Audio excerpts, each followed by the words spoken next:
stop hitting the ground before the golf ball, please. In this golf swing video, I'm going to give you one super simple way to eliminate hitting the ground before the golf ball. It's such a simple golf tip that any level of golfer can do it. And all you need is a towel. If you don't have a towel on your bag, that's your own fault for why you can't do this golf drill to help you improve your strike. Before we get stuck in and I give you this simple golf tip, if you're new to the channel, hello and welcome. If you're a returning viewer, hello again.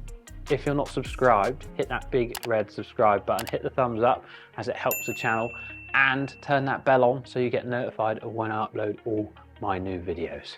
Now, the simple golf tip to help you stop hitting the ground before the golf ball. If you hit the ground before the golf ball and you fat your golf shots, or you also thin your golf shots, those two can be because of the same common mistake. So your low point is too far behind the golf ball, so back here.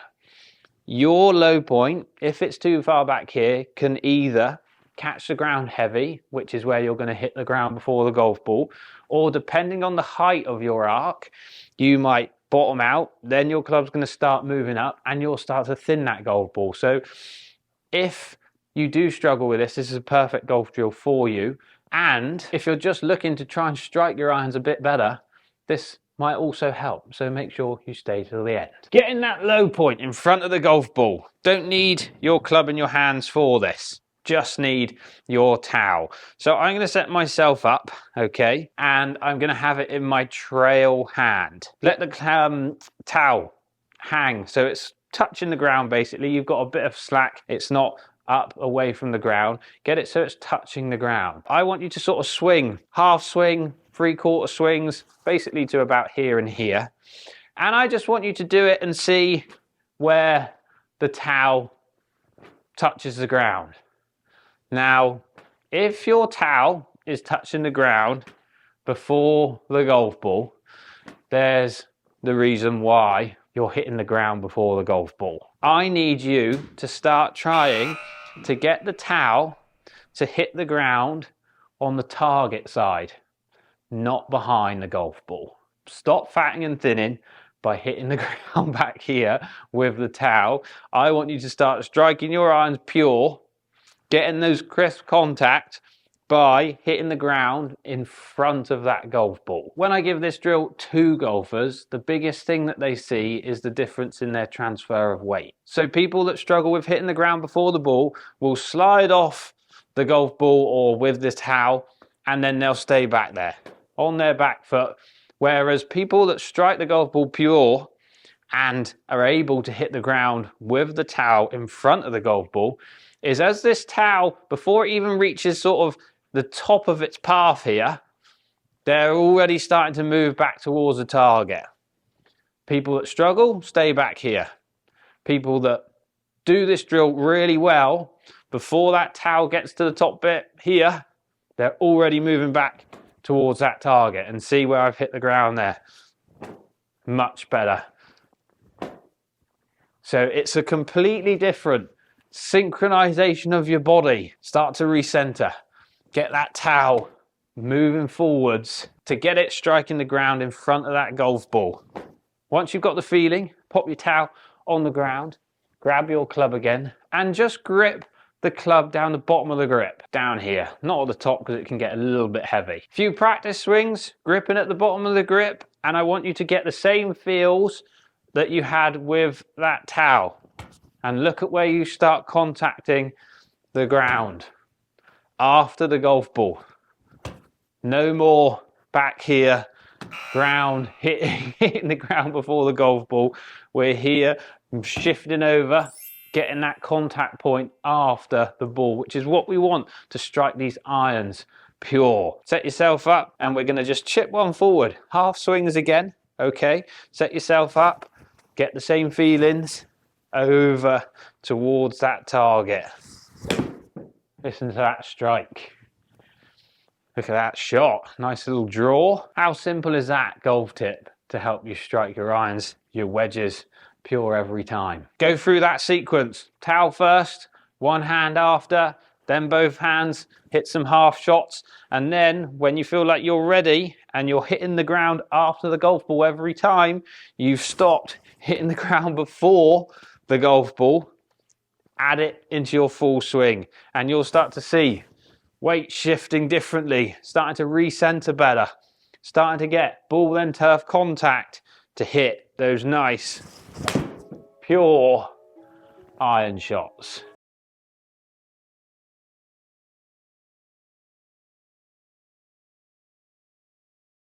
So I've got a 7-iron in my hands here, and I think static loft, so loft that this comes off the shelf, what this angle is with this shaft pointing dead straight up, is 33 degrees. Now what I see with better players, and what's kind of lofts that I would be delivering, is around 24, 25, and this will depend on what speeds you put into the golf ball, but generally speaking, better players, better iron strikers are going to be taking loft off of this club. Whereas higher handicappers, people that struggle to strike their irons, tend to add loft. Let me know in the comments down below, how good is your iron play and how good is your striking of that golf ball? Do you compress that golf ball enough? Compression is thrown around a lot in golf at the moment, but you've got to be careful with that word because we're not really compressing that golf ball, we're deforming it. As we hit it, it squishes and then bounces back to its original shape, whereas compression,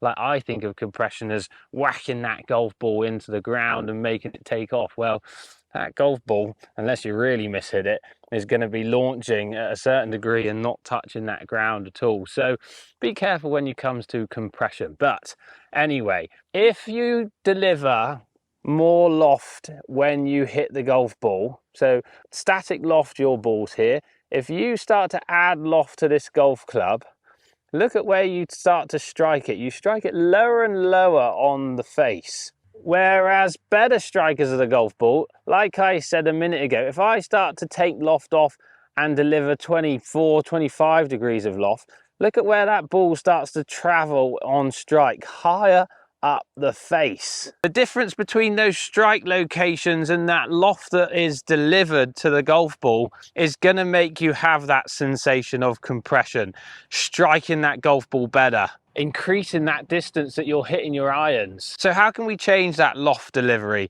and stop those high lofted, low striked kind of actions that you see where the club gets casted away, catches up, those kind of ideas? We want to take that loft off, get that handle forward, get some shaft lean. Let's give you some simple golf swing tips or simple golf swing drills to help you take that loft off and strike those irons better. First little swing drill, and this is great to use when you're warming up. What I want you to do is get a stronger grip on the golf club. So what I mean by a stronger grip is to be able to see 2, 3 knuckles on your glove hand. What I tend to see with golfers delivering lots of loft is they'll have their lead hand on the grip like this. Let's try and start to see 2 or 3 knuckles. Really simple grip change, which will help you take some loft off. Once you've got 2 or 3 knuckles showing, I just want you to chip a few golf balls forward, and this is why it's such a great setup or warm-up drill. One-handed, strong grip. If it's too heavy for you, just grip down the shaft a little bit as well. And what I want you to do is try and imagine you taking that loft off. So look what happens. My sort of thumb is to the right hand side of this grip.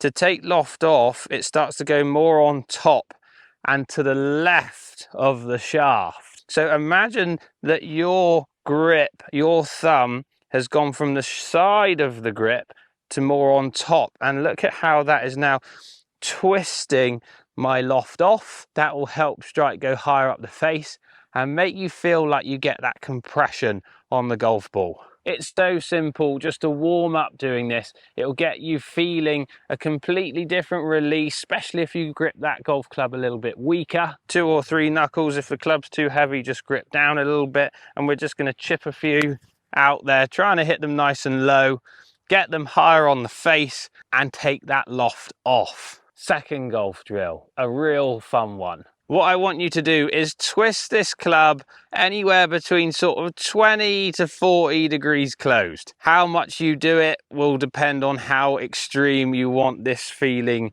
to be. Twist that club, then grip it. No gripping and then twisting. Twist that club, then grip it. Now, if I twist this club, then grip it, and do the patterns that I see where people add loft, this ball is going to go so far left. Like, just make sure there's no houses down the left if you do it wrong.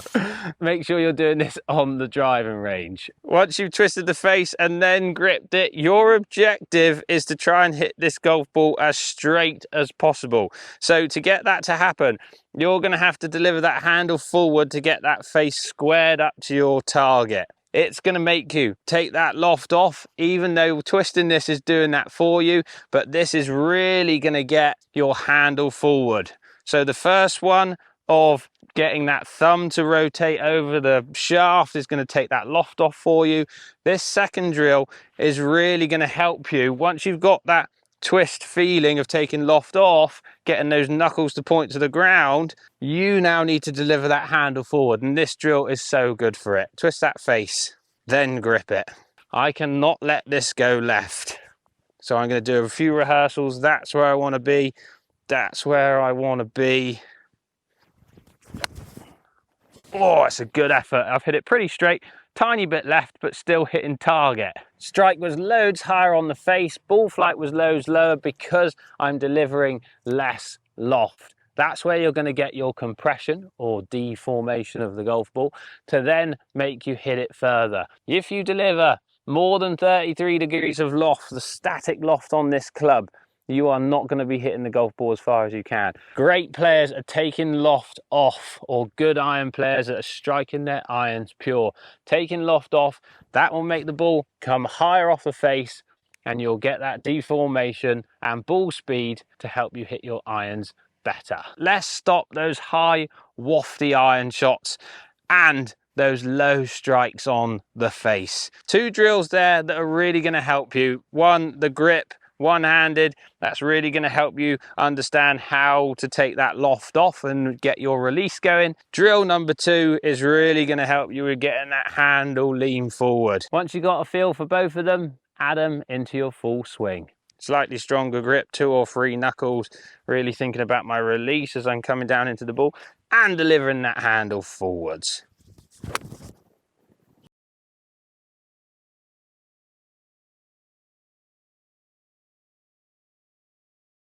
And in this golf swing tip video, I have got a simple golf drill here that's going to put you in an environment that probably will make you feel a little uncomfortable. And I use this golf drill for so many reasons in a lot of my lessons, but it tends to resonate a lot with slicers of the golf ball. People that hit their irons high and wafty to the right. Golfers that swing over the top. This will really transform your iron play, I promise you. So what is the golf drill? And it is going to make you feel uncomfortable. It makes me feel uncomfortable even when I do it. So this golf drill involves a tour stick, and it's loads easier if you are doing this out on a grass driving range, but if you're not, you can manufacture it. So I've got a little box here that I'm going to place my tour stick above, and I want my tour stick to be at the start of my golf ball, or the end of my tour stick to be above the golf ball. And I want the tour stick roughly 2 balls above the golf ball. This is how I've set mine up. I've put my tee bag on the tour stick so it doesn't fall down. And I've got a little box here that's going to prop that stick up a little bit. So again, if you're not on a grass range, this is still doable. I want the back of your golf ball to be at the end of your tour stick. This, honestly, it makes me feel uncomfortable when I do this drill. But putting yourself in an environment that you're uncomfortable with is going to make you shift your patterns. If you come over the top in your golf swing, cut across it, have big out to in paths, you're going to absolutely destroy that tour stick. So people that I see come over the top this way, start with their upper body too much, tend to get the shaft really steep, cut across it. You're going to come down and smash this tour stick. out of the ground if you're on a grass driving range, or destroy your tour 6 setup, which after a while will get a bit annoying because you have to keep putting it back. So putting that tour stick there, putting yourself in an environment and pushing yourself in a way that you're not comfortable, I tend to see really helps loads of my lessons, and it certainly helped me growing up as a junior as well, putting yourself in scenarios to make yourself do something completely different. So what I want you to do is set yourself up to the golf ball, like so, like you normally would, and just do a few rehearsals. You don't even need the golf ball there to start with. So set yourself up like that golf ball's at the end of that tour stick, and even just do a few little chips forward, especially if you're nervous about it. If you do come over the top, start with sort of your right shoulders, get this club steep, hit that tour stick, you know that you're doing it wrong. Once you build up the confidence that you are going to miss this stick, you've done a few chip shots, chipping that golf ball forward maybe, or a few demo swings, or even without a golf ball, a few full swings without a golf ball. Set yourself up, that ball is at the end of that tour stick. It's right down the middle of my golf ball. It's down the line of my target. Set yourself up, and again, if you feel... Don't do that. I haven't even hit a shot and I've destroyed my station. See, that is how annoying and frustrating it's going to be if you keep whacking this tour stick out of the ground. Set yourself up, and when you feel confident with those demo swings that you're not going to hit that tour stick, put a ball down and hit a few little chip shots forwards. And if you've got a luxury of a launch monitor, or if you're in a lesson, have a look and see what's happening to that golf club through impact. Your paths might change, your angle of attacks might change. And if your path changes, then you've got the option to now move your face to path, because if you're over the top cutting across it, I guarantee you that your face is going to be open to your path more often than not, hitting those big slices. If you've got the luxury now of hitting more from the inside with your path, which this drill will hopefully allow you to do, or even straighten up your path, you can start to think about ways of squaring that face up to hit straighter golf shots. You'll be delivering much better lofts on the golf club, which is going to make you hit the golf ball further, and you might even get to a point where you hit that nice baby little draw. All from a super simple drill that's going to put you in an environment to stop you coming over the top, stop you slicing that golf ball, and it will make you feel very uncomfortable until you get confident with it. Put that ball at the end of that tour stick, set yourself up, and when you are confident, you've built yourself up with practice swings, you've hit a few chip shots forward with a golf ball, stop wiggling that club because I'm going to whack it again. Go ahead and hit a full shot. 2.6 into out there, that's setting me up nicely if I've got good face control to hit that little draw. I'm still hitting 5 down on it as well, which surprises people because lots of people think that this drill shallows you out. But I'm still hitting down on that golf ball, taking loft off, compressing it to hit better, well-struck iron shots.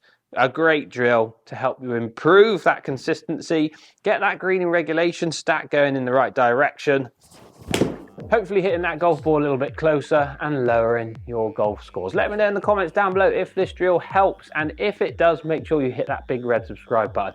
We are getting so close to 50,000 subscribers, and if you're watching this way down the line, thanks for subscribing.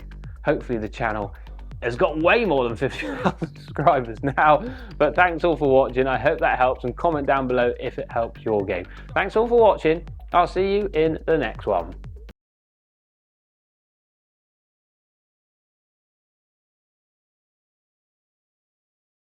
So there's a common pattern that I see with my students that struggle to strike their irons pure and struggle to get the full distance that they're after. It's how they control this, the loft on the golf club and the dynamic loft that they're delivering to the golf ball. All those shots that I've mentioned, fats, thins, high ball flights, not getting the distance, can all come from presenting too much dynamic loft. Because if you start twisting loft on this face, so you twist loft on by twisting the club around the axis of the shaft, and then if you start to do that throughout your backswing and you don't get rid of it in your downswing, you're going to have to do something to try and square that club face up. Twist the golf club around the axis of the shaft, it starts to open. It also starts to add loft. So for the golfers that don't get rid of that twist that they've put in to the club, you'll see things like the club catching up too early. You'll start to see people hanging back, low points moving back, fats and thins, and again, delivering way too much loft on that club, hitting that high ball flight, and you'll generally see that their strike pattern is really low on the face, all on these bottom grooves. And this is where we get into that simple golf drill. And I gave this to a student the other day, and it transformed how he was striking his irons. He left here striking them so pure. And basically all I told him to do was try and hit the top grooves on his irons. That might sound mad trying to hit up here, because if you do actually hit up here, the ball's not going to go as far because you're hitting way above the center of gravity and you're not going to get that efficiency off the top of the face. But I explained it in a slightly different way. You deliver too much loft, you have an open face, you're hitting it off the bottom groove. You can see how the leading edge starts to get higher and away from the ground. If I start to twist loft on, I want you to try and twist loft the other way, which will then get the ball riding up the face more towards the top grooves. I don't want you to try and think that you're going to hit the top of the grooves by lowering your arc and hitting up on the top of the face. I want you to hit the top of the face by taking loft off, having some forward shaft lean, and striking that ball higher on the face. Grab a golf club, grab a golf ball. You can do this anywhere. You don't have to hit the golf ball. I want you just to set up like you're going to hit an iron shot. Grab something like your 7, 8 iron, 6 iron, something like that. And then just deliver or push that handle forward and see what happens to the face. Try and keep the face in line with the target though as well. So when you push the handle forward, you can have the tendency to point that face right. But I want you to try and feel like you're going to keep that face pointing at the target. And now look down at that club and tell me what you can see. I see that leading edge disappearing. I see the golf ball moving up the face. I can see the loft getting lower and lower on this club. And that's where you're going to get your distance back. You're going to stop those thins and fats. You're going to start striking the golf ball pure just by you trying to work out how you hit the golf ball higher on the face. I'm going to add a little extra into this video and put my Hack Motion wrist sensor on. I'm going to hit one shot, adding loft to this golf club by twisting the golf club around the axis of the shaft, and then I'm going to try and hit it straight by delivering the club head in front of the handle to square that face up. And then I'm going to hit my normal shot. Obviously, mine will be that compressed, well-struck, pure iron shot. So first one, the high wafter, getting that club to catch up to try and square that face up after adding all that loft.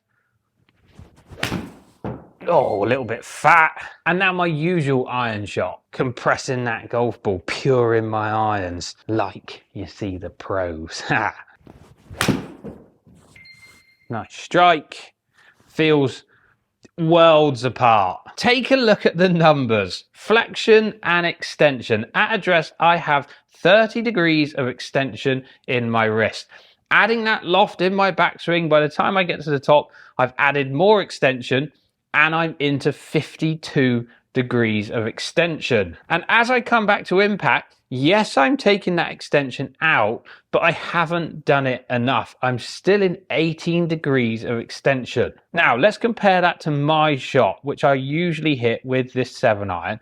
I'm 29 degrees of extension at address, so pretty much identical. At the top, I'm 27 degrees of extension, so I've taken a tiny bit of extension out. But then look at impact. I'm down to 3 degrees of extension. I've gone from 29 degrees of extension to pretty much a flat lead wrist at impact. That's 15 degrees difference at impact between my high wafty ball flight to my penetrating, compressed, struck iron shot. And this is exactly what I saw with my student when I asked him to try and feel like he was going to hit the top part of the club face and the top grooves.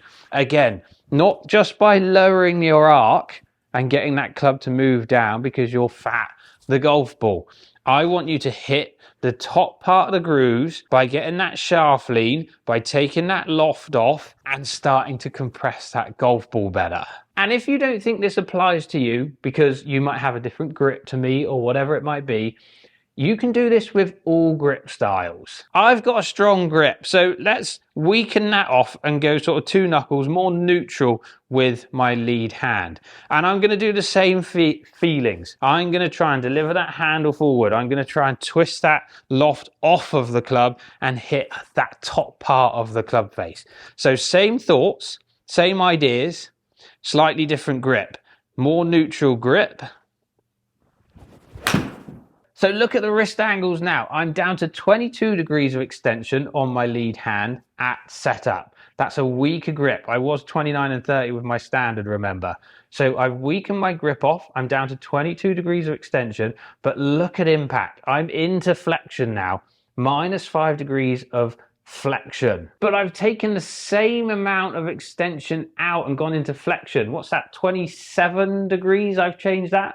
And I think it was 26 on my original one. So I'm using my wrist angles in the same way to basically deliver this club in a similar way as well. Handle forward, taking loft off, compressing that golf ball. And let's go one stage further for those really weak grippers out there. I'm going to see one knuckle, my thumb straight down the grip. This is super duper weak for me now. Same feelings, handle forward, taking that loft off, twisting the club around the axis of the shaft, getting more bow in that lead wrist to try and strike that golf ball higher on the face.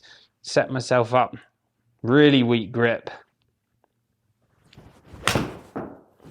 Oh, that's hard for me to do, but I've still struck it pretty good. And now at address, I've only got 17 degrees of extension in my lead wrist compared to 22 with my neutral and 29 with my standard. So the extensions come down with each shot. And again, look at impact. I'm down to 8 degrees into flexion. That's 25 degrees different. Whatever grip I've put on it, I've taken 25, 26 and 27, I think, degrees out of extension in my wrist to control this club face, to control the dynamic loft, to get that ball struck pure on the face with a good dynamic loft to get that distance back. And let's take a look at the launch monitor data. The first shot, not controlling that dynamic loft, 24 degrees of launch angle. And then when I start to control that loft and dynamic loft, my launch angle 16, 17.7 and 15.6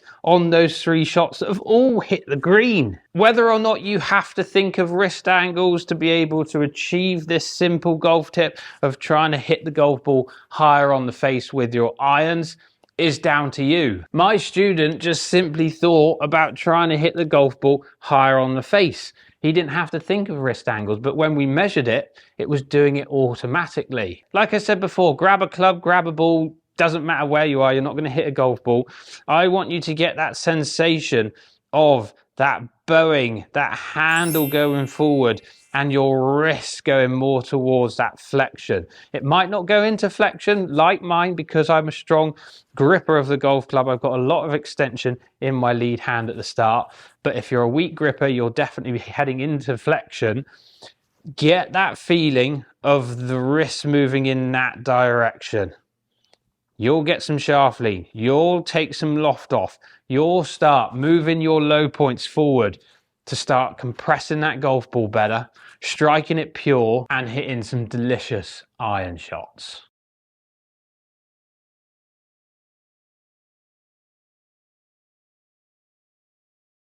So what is the difference between amateurs and pros, and why do they make it look so easy? Well, the main reason is that pros are able to control the loft of the golf club loads better than amateurs. They take loft off of the club, so the dynamic loft at impact is lower than what the static loft would be of this iron.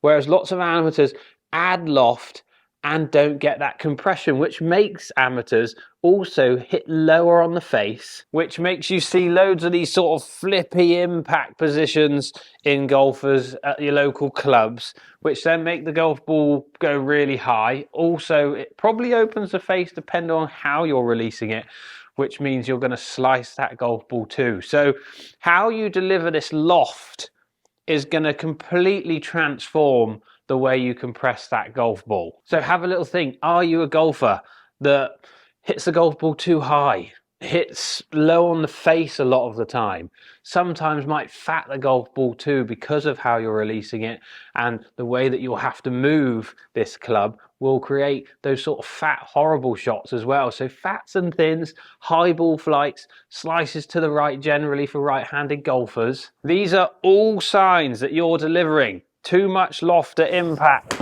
which is making you struggle to compress that golf ball, hit pure iron strikes, and also maybe hitting those longer, straighter golf drives that you're after. So I've got a great drill here that's going to help you transform that delivery of that golf club and make you crisp up that strike. So this golf drill only requires 2 golf balls, and it is super simple. Put the golf ball down where you're going to be hitting it from. The second golf ball, I want you to put about a foot behind the other one, the one you're going to hit, and slightly inside your target line. How much we'll talk about as the drill goes on, but generally speaking, around a club width, an iron width, inside your golf ball, inside your target line. So a foot behind and a club width inside, so towards you. Really simple. I want you to set up to this golf ball like you normally would. And the whole point of this exercise is to feel like you're going to drill that golf ball behind the one you're actually going to hit into the ground. So if I was to add loft, get these flippy impacts, okay, you will not be drilling that golf ball into the ground with the club face. I want you to think, once you're at the top of your swing here, is that you're gonna hit that golf ball into the ground with that club face. And look how my face is now turning. It's twisting inwards. I'm taking that loft off of the golf club. It's gonna help me compress the one that I'm actually gonna hit. If you don't do it, you add loft, it's going to be very hard again to start striking your usual golf ball that you want to hit. Twist that loft off, feel like you're going to nail that golf ball into the ground. It will completely change your dynamic loft. It will completely change your path, generally speaking, and swing direction. Because you want to hit this one, your path's going to start coming more from the inside. Because your loft is being taken off, you're now closing that club face, which is going to make you want to move your path and swing direction out to the right. I've seen such amazing results with this drill, and it's added 20, 30 yards to some people's irons that do deliver stupidly high lofts with their clubs. So set yourself up and visualize yourself hammering that ball into the ground with that club face. And then once you've got that feeling, take a swing, half swing if you want, nail and hit. You can see I've really over exaggerated that one there, and look how much turn I've got to the left. There's no way that that is slicing. Because I'm normally a drawer of the golf ball anyway, and me exaggerating this drill, I'm gonna get those exaggerated ball flights. But if you do get that, great. It means you're overdoing it and you can calm it down a little bit. It's what I love to see in golf lessons. People not being afraid to over exaggerate a feeling and then just calm it down a bit. So many amateurs that struggle with their golf are scared to change things to the extremes. So again, now I'm going to build it up a little bit and hit a fuller shot. I'm going to feel like I'm twisting that face down to that ball, nailing it into the ground. You can hear at strike. Ball then turf contact, still slightly overdrawn, which again I like as the exaggeration. A really simple way to visualize taking that loft off of your golf club, because so many golfers out there need to do this. 80% of you are slicing the golf ball in this world, which generally means that you're going to be adding loft to your shots and your golf club. So plenty of you out there, and hopefully a lot of you watching this, need to take loft off of your club to get a more compressed ball. This golf ball here should also, where we've placed it, help with path. If you're someone that adds loft, cuts across it loads, then tries this drill, but you still see yourself pulling it to the left or overdrawing it to the left, it might be because you're trying to take that loft off, but still moving your path to the left. And this is where this ball also plays a big part. If you feel like that is you, move that ball a little further in towards you. Really exaggerate it and try and nail it into the ground here. That will really start to make you feel like you're not going to come over the top, swinging to the left, which causes that pull. Now you've sorted your face out and the loft. So it's a double whammy, this drill. It's going to hopefully help you with the dynamic loft that you deliver, and where you place that ball, depending on the results that you get, was going to help your path, which is then going to help your start direction to start that ball to the right and draw it back to target. So have a play around with where you position this ball. About a foot behind, and how far inside or towards you do it is depending on the ball flights and the results you get from the initial shots you hit. Set yourself up. Start with a few sort of chip shots, really feeling like you're going to nail that ball into the ground. That's going to take your dynamic loft off. That's going to completely change your face to path, which means you're going to have to change that path. Let's hit another one. Honestly, this has transformed so many of my lessons that come into the studio, delivering high loft, high wafty shots, some thin, some fats. It's added sometimes 20, 30 yards, like I've said already. It is a great drill. Hammer that ball into the ground. And if you do start hitting it into the ground, taking that loft off, but hitting it left, really feel like you're going to hit that ball into the ground over to the right hand side of that golf course or your target. Path on that one, 4 from the inside, 175 carry with a 7 iron. Come on people, let's start increasing that distance, hitting more penetrating ball flights, compressing that golf ball better. You can do this with driver too. It works with iron and driver. How much you need to do it with both might be different, but it's exactly the same concept. Set yourself up. That ball is there behind me. I'm going to feel like I'm taking this loft off the driver, going to compress that ball into the ground, and it's the same ideas. Let me know in the comments down below if this drill helps you transform the way you strike that golf ball and hopefully get a bit more compression that you're after, and hopefully a few more yards.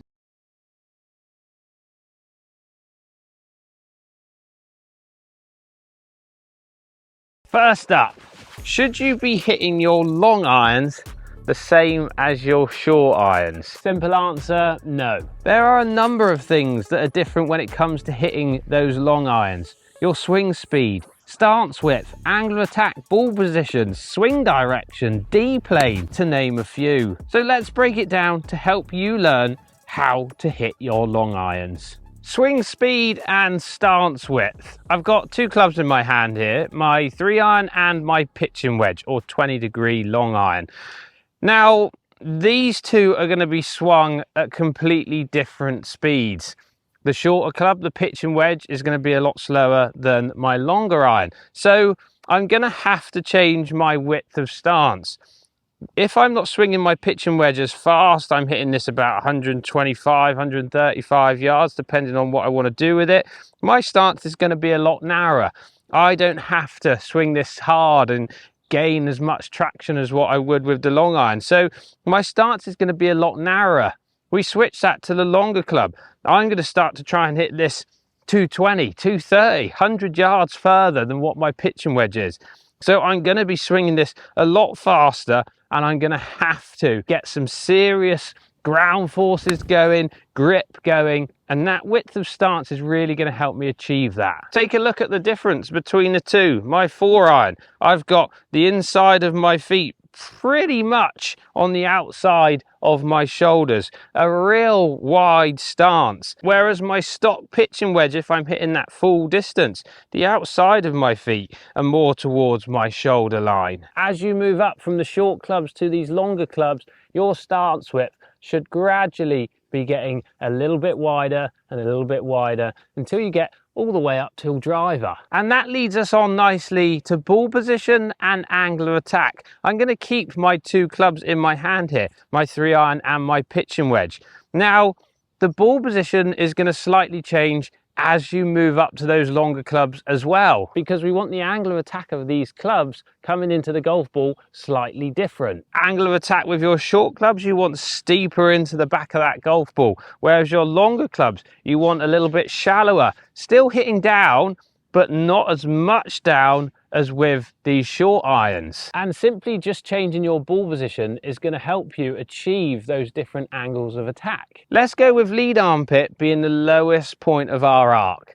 So my arm is at full extension with that club, and my club is on an arc, and it's going to bottom out, it's going to hit its lowest point around my lead armpit. Now, if I move my ball position back further and further and further, my angle of attack is going to get steeper and steeper and steeper. And vice versa. If I put my ball position forward of my lead armpit, my angle of attack is going to get more positive. I'm going to start hitting up on that golf ball. And that's where we want those ball positions to gradually change like stance width as those clubs get longer.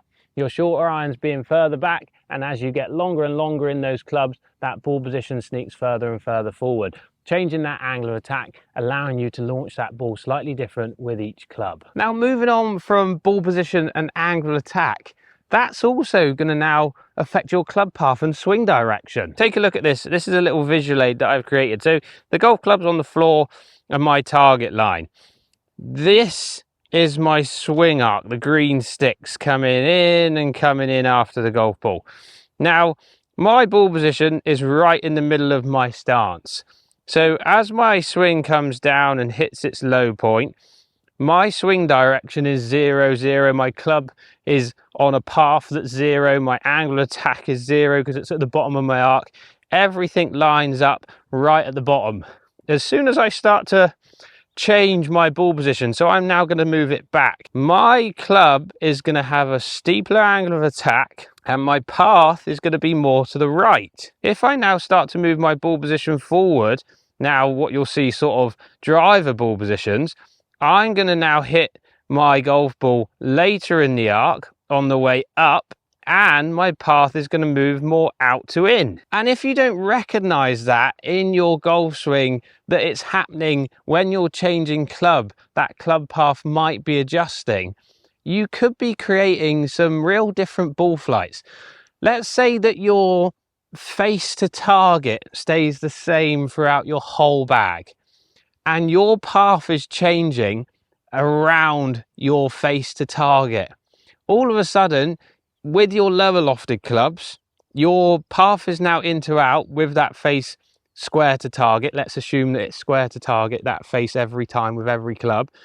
Your face is now close to that path and your short clubs are going to draw. You have your face pointed at the target with your longer clubs as well, same as those short clubs, but now your path is moving out to in just because of that ball position. You're now slicing those longer clubs. And let's go one more step. I've related that last example with my face being in line with the target each time. But in reality, you're probably going to have a face to path, which is similar with all clubs. Probably for most golfers that slice the golf ball, you're going to have a face to path that's open. So whether you're hitting that shorter club and you have your face open to your path, that ball with the ball position back is going to start further to the right, and then pushing that ball position forward with those longer clubs, that ball is now going to start further down the left. So if you struggle with start direction, it's probably because you're not adjusting your aim depending on your swing direction because of that ball position, which is changing with each club. So real simply, if you're pushing your ball position back with those shorter clubs to get that angle of attack going down, you might want to start aiming a little bit more left.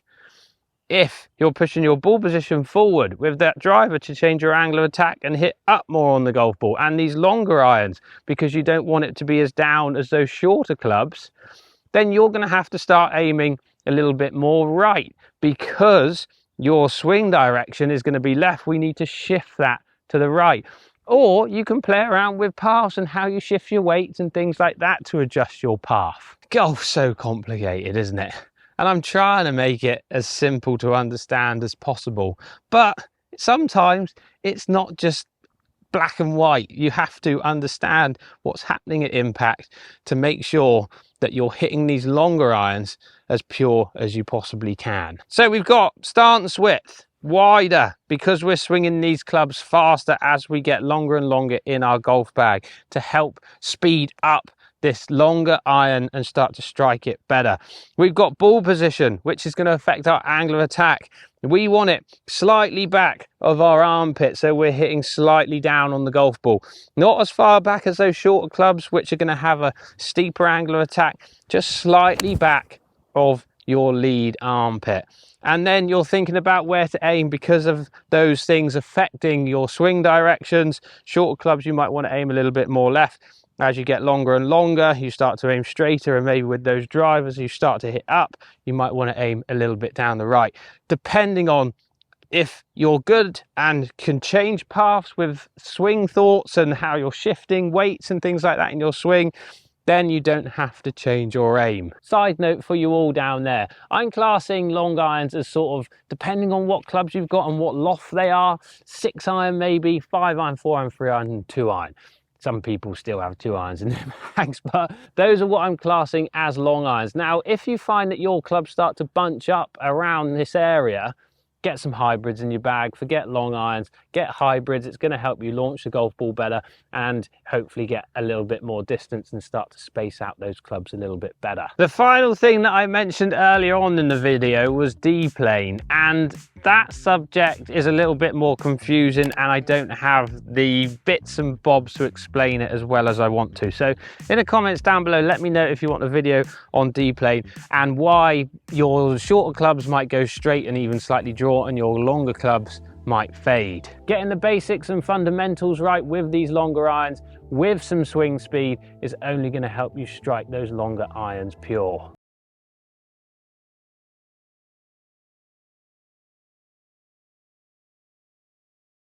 So if you're struggling with any of those things that I've mentioned already, fats, thins, breaking down this lead arm after impact, they're all related.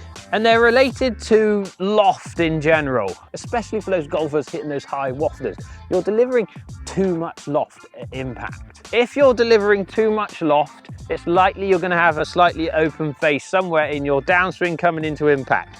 Now, to correct that, you're going to get that club catching up too soon, which means you're going to be backing away from that target, moving that low point back. Fat shots, thin shots, getting that club to overtake to try and square it up, and that's where you start to get these breakdowns of these lead arms and these chicken wings. So what I want you to do is grab a tour stick. Nearly everyone's got tour sticks sticking out the end of their bags these days, so grab a tour stick. There's 3 phases that you can do with this tip as well. One with just a tour stick, then you can introduce your club, and then we can hit some golf balls. So first of all, just grab your tour stick. Your tour stick's probably got a pointy end and a rounded end. Get the rounded end for me. And I want you to pop it under your lead armpit. So stick it in there and then just hold it with your lead arm. And I want you to feel like you're going to set up to a golf ball. Okay, then pop your right hand where it would be in relationship to your left. And I want you to put it in between your index finger and your thumb, right in here. And then with your lead hand, you can literally grip your right hand like you would a normal club. So I've still got the tour stick in between my forefinger and my thumb, and I'm gripping with my lead hand now like I would normally on the golf club. Once you have that set up, I want you to do a couple of practice swings. So we're going to take this back and then swing through. And look how connected I stay with my upper body. I don't have any breakdown in my lead arm. I don't have any of that chicken wing. I've really got a really nice structure throughout my backswing and my through swing especially. Now, we talked about loft and controlling that loft, having an open face. This is really going to help you feel how you connect your hands and arms and body all together. Look at my hands. They're not able to hinge, twist, turn, anything. I'm keeping them kind of like what me and Mark Crossfield used to call a wooden man sort of swing. It's really sort of not a lot going on. There's no real hinging, anything. I'm using my big upper body muscles to turn and swing through. Bit of a Tommy Fleetwood kind of look, finish on the follow through, no breakdowns. And that's the feeling that we want you to get. This feeling, this drill can be used for pitching, irons and approach play, and your driver. So try and add this into any part of your game if you do struggle with striking the golf ball pure. Now, let's move it on to level 2. Level 2, we start to introduce a golf club. So we set yourself up again with the tour stick under your lead arm again. We get it into the right position, again with it in between our forefinger and thumb. But we're going to start adding the golf club in now. So you can grip the golf club like you would with your lead hand. And now you can just pop it under that right hand. So now the golf club has joined the tour stick in between my forefinger and my thumb. So I'm gripping the golf club like I normally would, but that tour stick is in that same position as we had in level 1 of this simple golf tip. Now we can do the same sorts of feels, swinging that club back, keeping it in front of us, getting a real feel of what it might be like swinging an actual golf club rather than just a tour stick. We've got a bit more weight about us. How are we going to start controlling this club?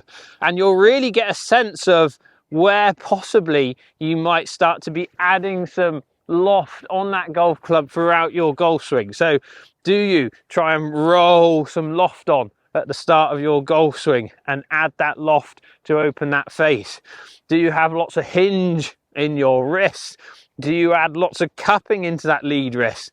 Having this sort of wooden man feel really makes it simple, connects everything together and stops a lot of things going wrong. And again, you can really start to see that Tommy Fleetwood looking finish now. Once you've done a few reps of level 1, level 2, now it's time to hit some golf shots. Level 3. We're not going to hit shots with the tour stick.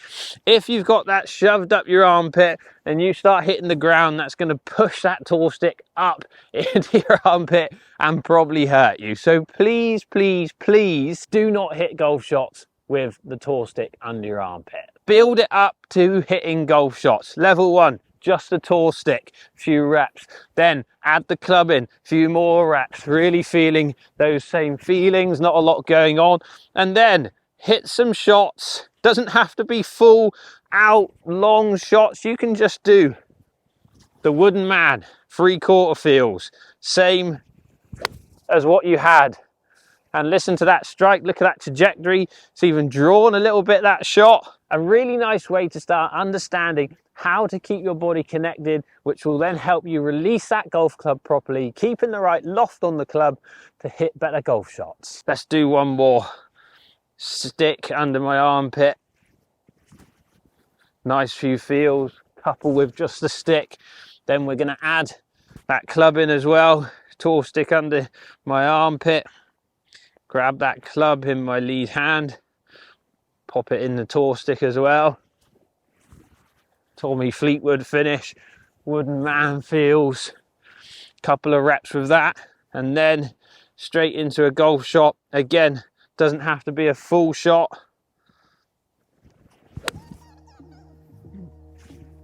And again, a lovely struck, ball then turf contact, little bit of draw with that shot as well. Let me know if this simple golf tip helps you transform your ball striking. Remember, pitching, iron play, driver, you can add this feel into any part of your golf game to help you strike the golf ball better.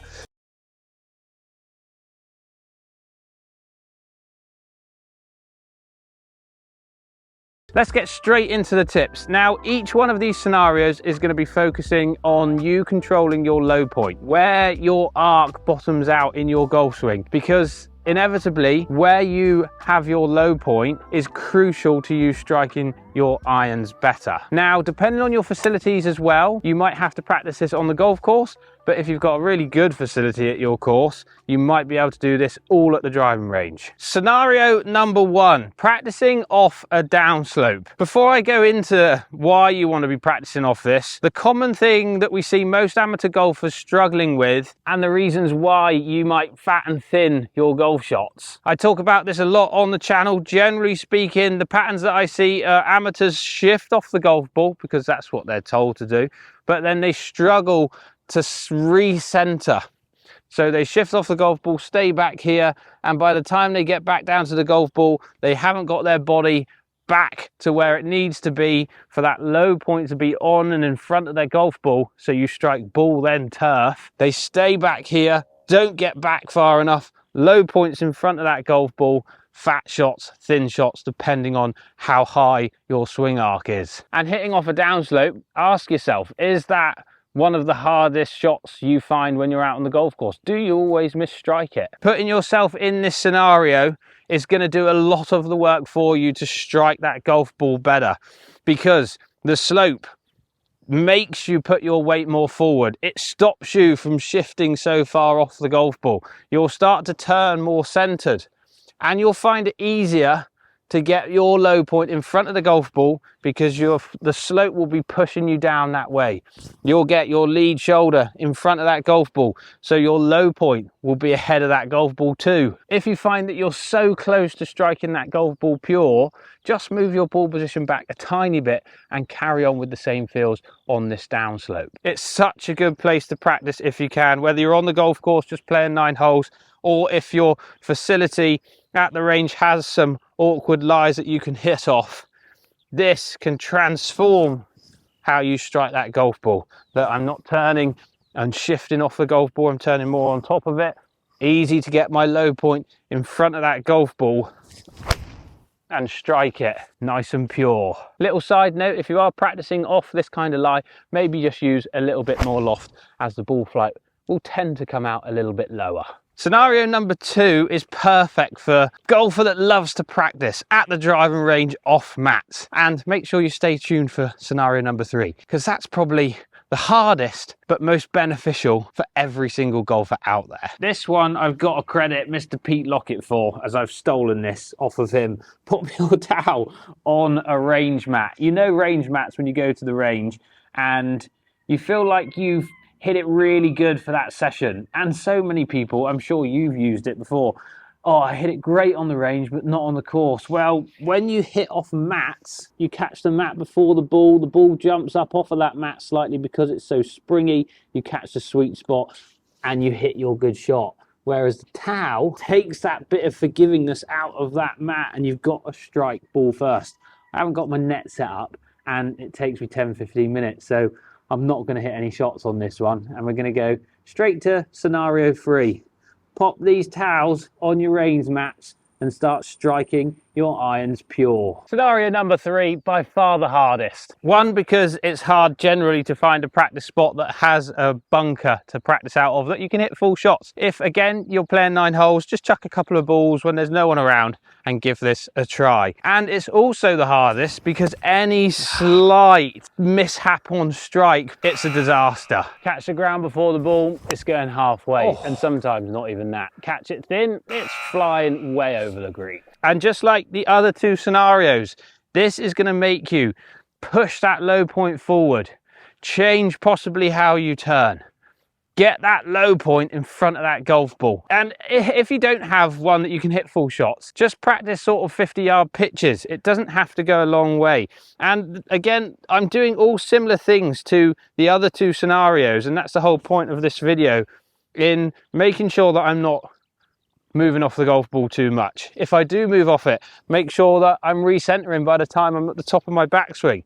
And then you'll really start to see You're catching that ball first, then ground after. You get good at this one, your ball striking will just trend in the right direction. See how many you can do in a row. Striking that ball first, then the sand. Lovely. What do you find, and in the comments down below, the hardest golf shot in golf? What golf shot scares you the most as you're walking up to it and you're thinking, oh, I really don't want to play this? When you're stood over it, you're just thinking, I'm going to mess this up. Let me know in the comments down below, what is the scariest golf shot for you out on the golf course? Well, recently I was playing one of the top 50 golf courses in England. I'm trying to play all of them, so if you have missed any of them, go and check them out. And I played with Cow. And we got to, it was actually our last hole, and it was a par 3 over water, just like the one I have in front of me here. And it was so interesting because generally speaking, I'm going to hit my irons pretty solid. They're going to go a certain distance, and I'm not really too worried about what's short, what's long. I'm just literally trying to hit a target, a distance, and it's more my left and right that I'm worried about. But on the tee, I asked her, does this sort of shot intimidate you? And because I just thought, when I was a higher handicap, this totally would intimidate me. And this is what she said. Do you find these sorts of holes intimidating or not? Do you thrive on it? 100% intimidating. Do you? Okay. Are you sure you want to let me use your ball? So you're thinking about the water, are you? Not the green? I'm thinking about getting under my ball. Okay. So you've teed it up a bit higher? So I've teed it up a little bit higher. Yeah. And I'm going to think about just keeping my knees bent. Why? Stay down. Why? So I don't top it into the water. Okay. Keep my knees bent, stay low. Let's see what happens.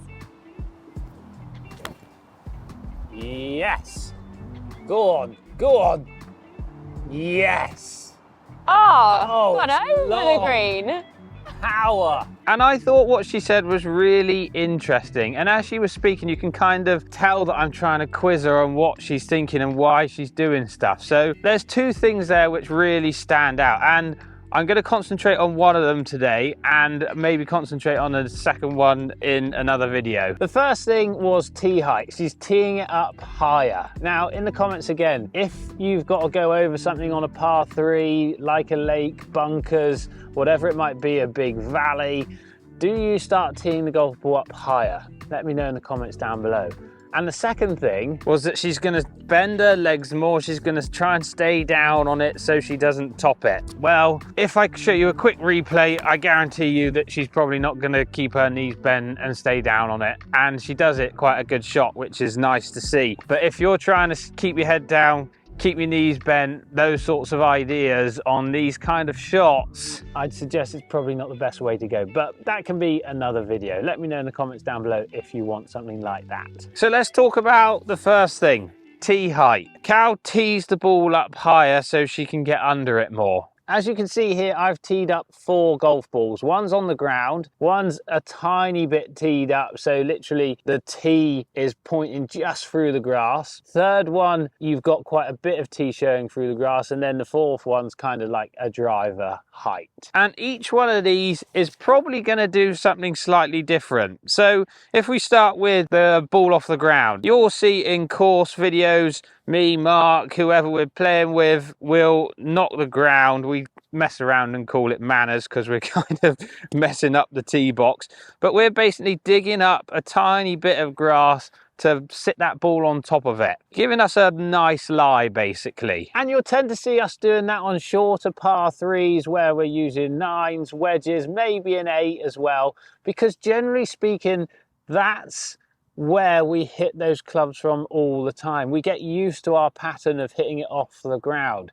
And if we tee our ball up all of a sudden, then you're going to see different spin rates, you might see different distances, and it's going to throw what we know happens with those clubs. With those shorter clubs, you're looking for that control aspect, and if you tee it down, you're going to get it lower on the face, which was going to give you a bit more spin and a bit more control. So that's generally why on shorter clubs, you'll see us hitting it off the floor. Now, the second one, where the tee's popping through the grass and it's slightly teed up. This is probably where I would recommend you teeing up most of your par 3 heights. Depending on your skill set and how confident you are at striking your irons, giving yourself a little margin for error, having that ball a little bit teed up, moving that ball up the grooves on your face a little bit is really going to help with consistency. When you tee the ball up this sort of height, it's in the sweet spot. So returning the club in the right spot, you're going to get good spin rates, you're going to get good launches, you're going to get good distances. And if you consistently hit it in a similar spot, you'll get better and better results, obviously. This is where I would push you to. This is where I'm kind of hitting my 8, 7, 6, 5, 4, 3 irons, hybrids, etc., to get that consistency. It takes away the chance of getting a bit of dirt in between the face as well. If you're that go in the hole, teeing it from the ground, you're more likely to get grass in between the ball and club, which will also affect spin rates, which is why when we're teeing it off the ground, we knock a little bit of turf up as well. But the next two I see a lot on the golf course when I'm playing with students and getting out on the golf course. As soon as you start teeing it up this high, you're going to have to start adjusting your swing, your setups, and you're going to have to be very careful of where you strike that golf ball on the face now as well. Lower on the face is going to spin the golf ball more. As soon as you work higher and higher and higher and higher, that ball is going to spin less and less. So at a point, there'll be your sweet spot. At the little bit above it, there'll be like a knuckleball, a slightly lower spinning shot. But then when you get right to the top here and go and try and hit it on the range, tee the ball up like a driver and try and hit a golf ball right up the top of the face. If you've never felt it before, I'm sure you would have if you're a regular golfer. Teeing the ball up loads and getting the ball to strike up here, you'll get that golf ball going absolutely nowhere. You're at risk of it going halfway, like literally the club will twist in your hand, it'll feel absolutely awful, the ball will come off dead, and it's not going to be a pretty shot. So that's the striking aspect, and where teeing the golf ball up can affect spin rates, launches, distances. I'm looking for that consistency aspect when I've got an iron in my hand. That's going to happen with the ball off the ground or the ball slightly teed up. Being someone that I would say can strike an iron quite well, teeing the ball up this height, I'm having to adjust my set. I'm standing taller. I'm having to work out where my sweet spot is. It also makes me try and hit up more on a golf ball like this. It makes me try and feel like I'm moving path. So if teeing a ball up that high helps change shot shape or something like that, yeah, go and practice it if it's a kind of drill that you work with. But again, I wouldn't recommend teeing a ball up that high. Number 1, number 2, a definite tick.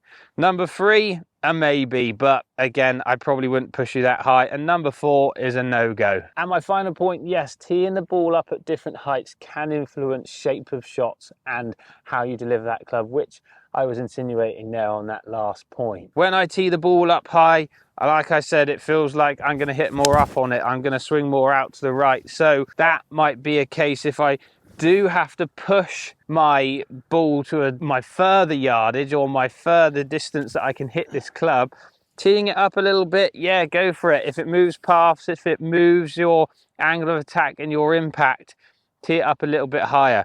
Definitely teeing it down a little more, you'll tend to see people get a little bit more fadey. They'll cut across it a little bit more. They'll try and open the face and add a bit more loft, those kind of ideas with those higher lofted clubs where you're looking for that control. So yes, play around with tee height, not only for shot shapes, for distance control, for consistency of strike. They're all very important and you need to learn what your patterns are. As always in golf, go and practice, find out your patterns, find out what works best for you. But I promise you, generally speaking, tee height 1, tee height 2 is going to be the answer for you.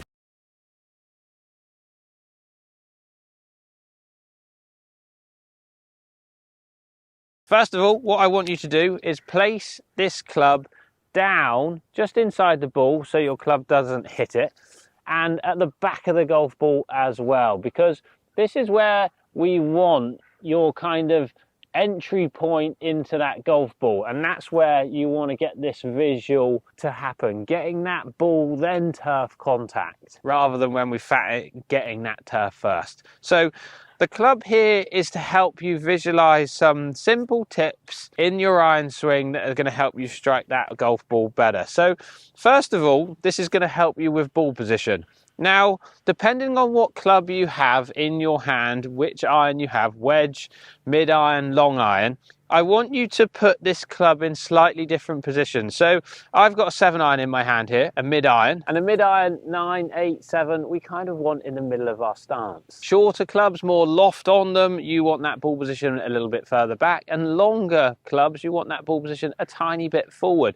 Now, it's not drastically different, but because of those different ball positions and the way we want that club entering the golf ball, the ball positions are going to give you different angle of attacks, which is what we need with those different clubs. So mid iron, pop that club in between your feet, and I want you to take the same steps width with each foot. So that club is now in the middle of my stance, or basically on my sternum.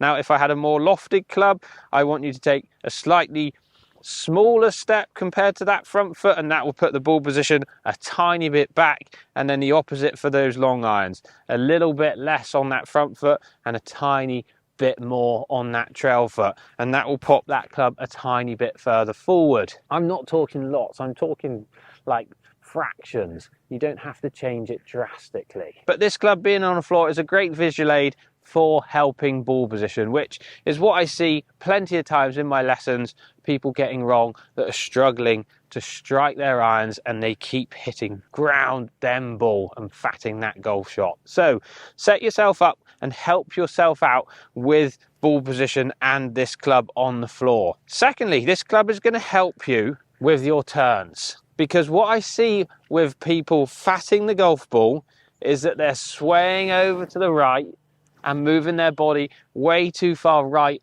of this club on the floor. We want to turn more on top of the golf ball to strike that iron pure. So set yourself up with whatever club you've got, and I want you to use this as a reference to help your turn.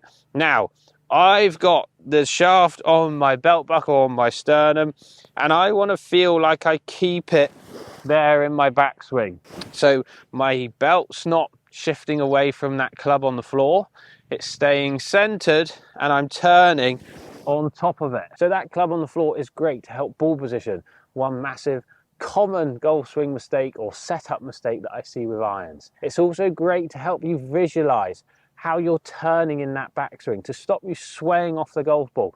Swaying is number 2, one of the most common golf swing mistakes I see that people have when they're fatting their golf shots. And this is where now the tee comes into it. I want you to place this tee in front of the golf ball by about a club head. Pop it in the ground so it's literally just popping above the grass. Now, if you struggle with fats, your low point is way too far back. We need that low point to be in front of the golf ball if you want to start hitting ball then turf contact to strike those irons better. So putting that tee there, again, is a visual aid to try and help you hit that tee after you've hit the golf ball.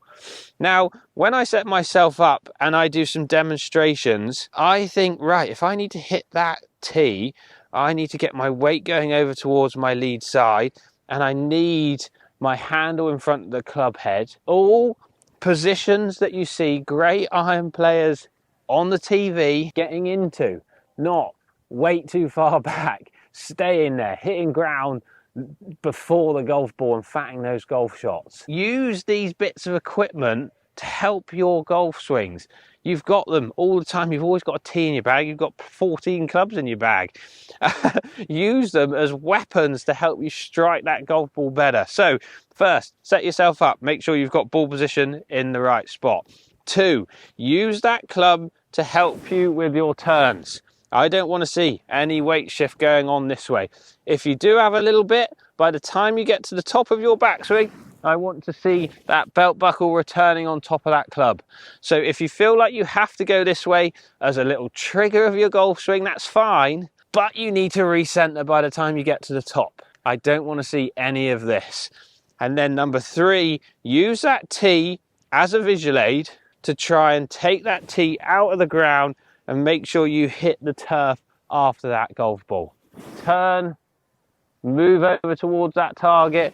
It will help move low point forward, striking that golf ball pure, taking that tee out of the ground. That was a rip. Wow. Look at my entry point of that divot. I would have hit ball, then turf, and where's that tee gone? I've taken it out of the ground. Using these 2 things that you have in your golf bag can help you transform your iron strike, stop you fatting that golf ball, and help you hit that golf ball closer on your approach shots.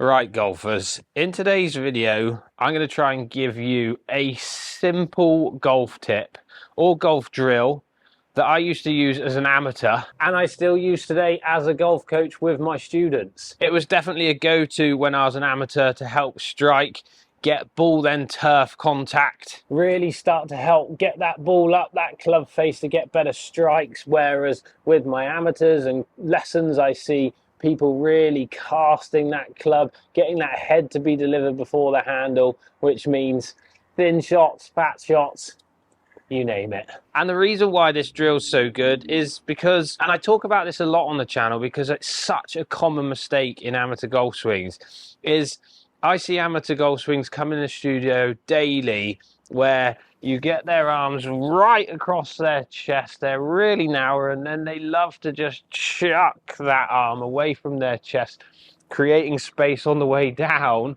rather than like you see the pros doing, creating space on the way back and then crunching that on the way down and reducing that space between their lead arm and their chest on their down swings. Throwing that lead arm away from your chest on the way down isn't going to create any power, whereas the pros are going to create loads. So if you're someone that's struggling with strike, compressing the golf ball, getting ball then ground contact with your irons, and you can use this with your driver, you just have to align the club a little bit differently because we want forward shaftly with that iron to take a little bit of loft off and get that ball higher on the face to compress it a little bit more. Whereas driver, depending on what speeds you deliver, you don't really want to be taking much loft off. If anything, you're going to be delivering the same to adding a little bit of loft. But I would totally try this with both irons and driver. And it's the step drill. So rather than setting yourself up like you normally do with shoulder width stance, say, but before you take your swing, what I want you to do is bring your lead foot back, sort of level to maybe a slightly bit behind the golf ball. Now, once we're set up and we're now ready to go, as you take the club back and no later than with the club parallel to the floor, I want you to get your foot back to where it normally would be with the iron or club that you're hitting. Set yourself up, foot in line to slightly behind that golf ball.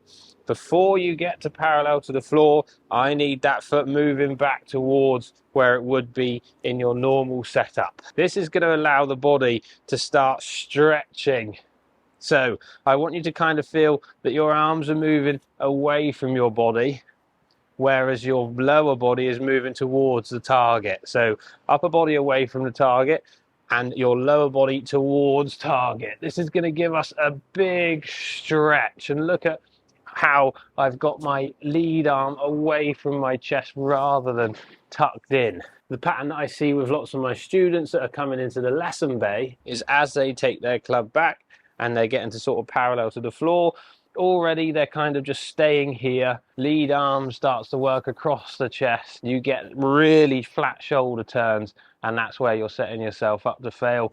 Get that club casting away from you, over the top sorts of swings. So this is really going to transform and really make your backswing feel completely different and maybe completely the opposite to what you currently do. And this is what I love so much about this simple golf drill. So get yourself set up again, foot in line to slightly behind that golf ball with your lead foot, as you get to parallel to the floor, and even before it, get that foot moving really early on in that backswing. And as you get to here, I want you to feel like your arms are stretching back away from you still, and you'll get a massive sort of stretch up this lead side all the way up here. And once you've demoed that a few times, I want you to start hitting a few golf balls. So set yourself up. Again, before that club gets to parallel, start to move that foot towards the target, back to where it would generally be in a normal setup. And then you're going to really feel you can crush that space that you've created between your lead arm and your chest on the downswing. A super simple drill, again, that I used to use as an amateur and now that I'm giving to my students as a golf coach.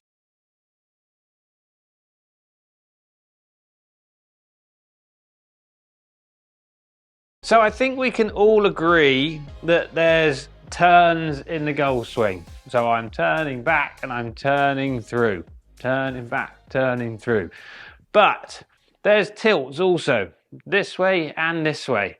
And because we're in sort of our posture, we've got forward bend from our hips here. Those two, the turning in the golf swing and the tilts, have to merge together nicely to give you that nice looking backswing, that functional downswing to then strike that golf ball better like you're all after. So I turn to the top of my backswing here. If I put my club across my waist here now, I have tilts and turns in my hips. But so many amateur golfers that are struggling with strike, struggling with standing up in their golf swing, whether it's in the backswing or whether it's in the downswing, that sort of early extension, there's no tilts in there. And I can remember me and Mark went on a trip once and we were having some lunch. We'd just arrived and it overlooked the driving range. There was about 10 people on there and they all stood up in their backswings and were like, look at that, that is amazing. And basically what 8 out of the 10 golfers were doing were turning their hips completely level with no tilt. So if I turn my hips level here, I start to stand up, my hip comes forward, my foot starts to raise up. Raising the foot up isn't a problem, but you can do it with some tilts in there. Just raising the foot up off the ground, this lead foot, and turning level with your hips, then gets this standing up look. The club backswing's all kind of disconnected. Hit the like button if you know someone that swings like this, or even send them this video to try and correct it and help them a little bit, unless you want to take their money next time you play. So it's not just trying to turn these hips. We need some tilts in it as well. And now look at how my knee starts to work inwards a little bit. My right pocket starts to work back.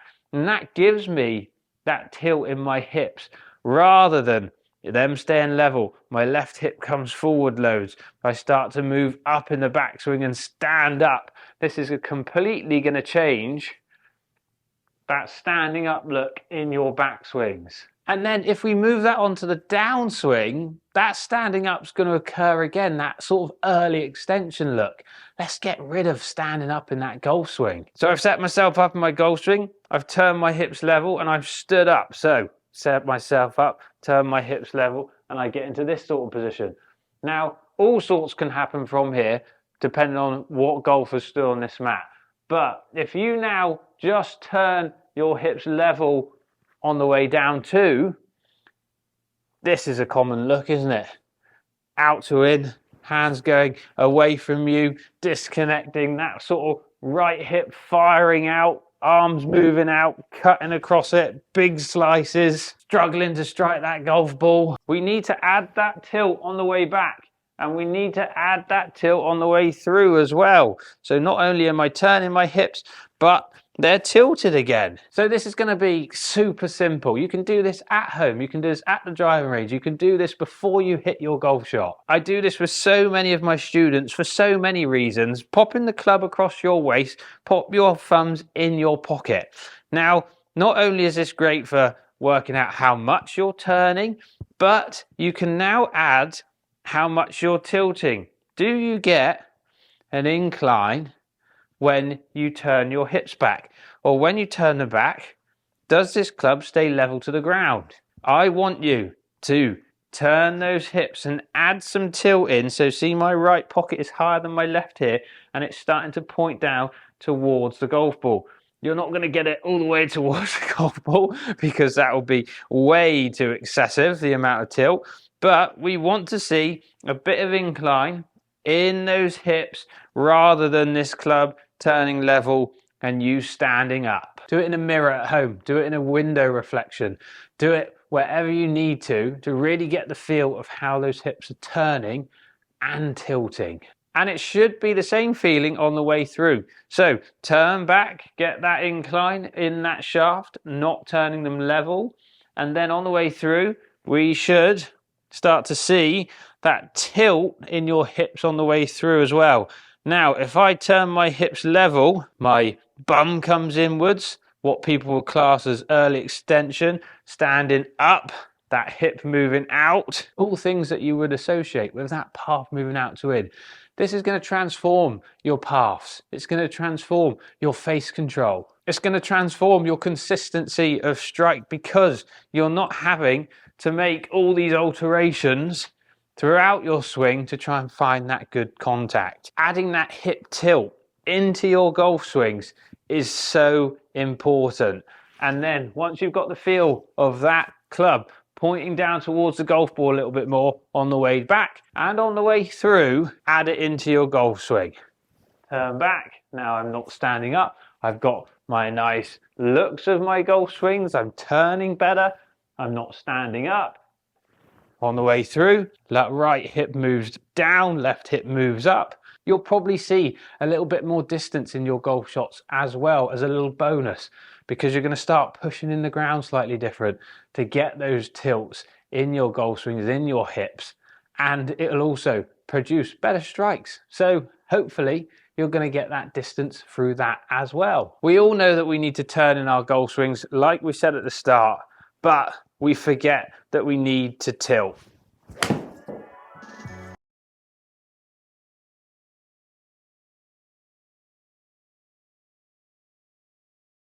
All you need for this super simple golf swing tip is a bottle of water. Doesn't matter if it's full or empty. I've literally just bought this in the shop downstairs. Pop it in your trail hand. Now, don't need a club or anything in your lead hand.